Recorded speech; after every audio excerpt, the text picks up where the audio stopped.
नमस्कार मंडळी. बाप्पाच्या आगमनानंतर गाडी आता पोहोचलेल्या एका नव्या भागामध्ये. प्रथम तुला बनवितो की आमचे नवीन भाग असतात. एकूण आपण नव्या बाप्पांचे फोटो आणि तिकडच्या सजावटी सगळं तुम्हाला घर बसल्या दाखवणार आहोत. त्याची सुरुवात करत आहोत केतोडीच्या बाप्पापासून. आता आपण पोहोचतो केतोडी 7व्या गल्लीच्या फोर्ट लेनमध्ये म्हणजे खंबाटा लेनमध्ये एका केतोडीच्या राजाला भेटीसाठी.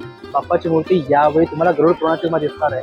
सजावट पण तुम्हाला भेटणार आहे. तिथेही जाऊन आता घर बसल्या पूर्ण व्हिडिओ भेटणार आहे. आणि अशी भेटीसाठी तो पण बघत राहा आणि बोलत राहा गणपती बाप्पा मोरया.